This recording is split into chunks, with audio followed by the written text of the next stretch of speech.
आल्हा और फुलवा की कहानी, दोस्ती की शुरुआत। नमस्कार दोस्तों, स्वागत है आपका हमारे चैनल पर, जहां हम लेकर आते हैं आपके लिए दिलचस्प और रोमांचक कहानियां। आज हम आपको सुनाएंगे आल्हा और फुलवा की ऐतिहासिक गाथा, जिसमें वीरता, दोस्ती और संघर्ष की कहानियां छुपी हुई हैं। लेकिन क्या आप सोच रहे हैं कि आल्हा और फुलवा की कहानी इतनी खास क्यों है? क्या इनकी दोस्ती में ऐसा कुछ था जो बाकी सभी मित्रताओं से अलग था? आइए, आज हम जानते हैं इन दोनों के बारे में और देखते हैं कि इनकी वीरता और दोस्ती के पीछे क्या राज छिपा हुआ था।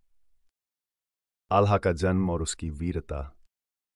आल्हा का जन्म बुंदेलखंड के एक छोटे से गांव में हुआ था। बचपन से ही आल्हा में एक अलग ही साहस और वीरता थी।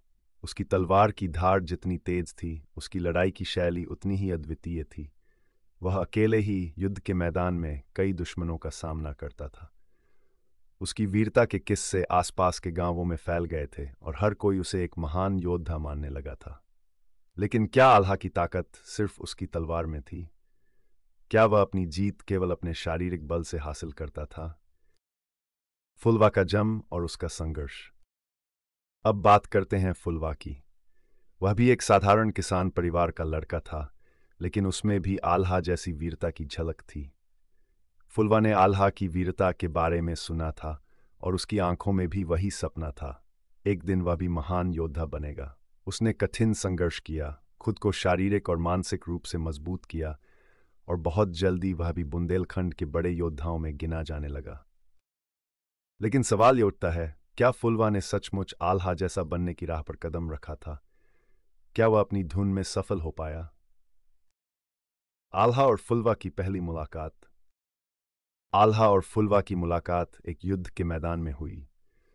आल्हा अपनी सेना के साथ था और फुलवा भी अपने गांव की रक्षा के लिए लड़ रहा था। आल्हा ने देखा कि फुलवा अकेले ही दुश्मनों से लड़ रहा था और फिर भी वह हर युद्ध में विजयी हो रहा था।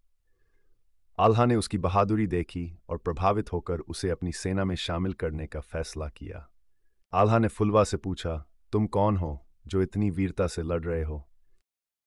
फुलवा ने जवाब दिया, मैं एक साधारण लड़का हूं, लेकिन मैं अपने गांव की रक्षा करने के लिए लड़ रहा हूं।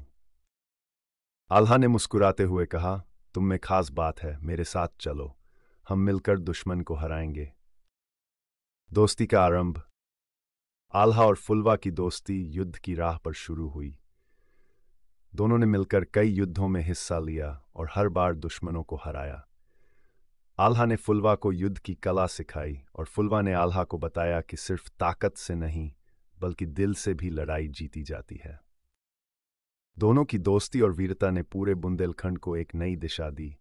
लोग उनकी जोड़ी की मिसाल देने लगे। लेकिन क्या आप सोचते हैं कि इनकी दोस्ती सिर्फ युद्ध तक ही सीमित रही? क्या इनमें और कुछ था जो उन्हें हमेशा एकजुट रखे? दोनों की दोस्ती और वीरता ने पूरे बुंदेलखंड को एक नई दिशा दी। लोग उनकी जोड़ी की मिसाल देने लगे।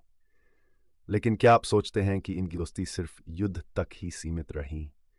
क्या इनमें और कुछ था जो उन्हें हमेशा एकजुट रखे? आल्हा और फुलवा की दोस्ती और वीरता में एक गहरा राज छिपा था। क्या उनकी दोस्ती सिर्फ युद्ध की जीत तक ही सीमित थी? क्या उनके बीच कुछ ऐसा था जो उनके रिश्ते को और मजबूत बनाता था? सवाल यह है कि क्या उनकी दोस्ती और वीरता किसी अनदेखी चुनौती का सामना कर पाएगी? क्या उन्हें किसी ऐसे संकट का सामना करना पड़ेगा जिसे वे एक साथ नहीं झेल सकेंगे? या फिर उनकी दोस्ती और वीरता के रास्ते में कुछ ऐसा आएगा जो उनकी मित्रता को चुनौती दे? अगला भाग। अगर आपको आल्हा और फुलवा की कहानी पसंद आई हो, तो हम आपको अगले भाग के लिए तैयार रहने की सलाह देते हैं। अगले भाग में हम जानेंगे कि उनकी दोस्ती किस बड़े संकट से गुजरती है और क्या वे इस संकट से उबर पाते हैं या नहीं। इस रोमांचक यात्रा को आगे जानने के लिए हमारे चैनल स्टोरी चाणक्य आरपी को सब्सक्राइब करना न भूलें।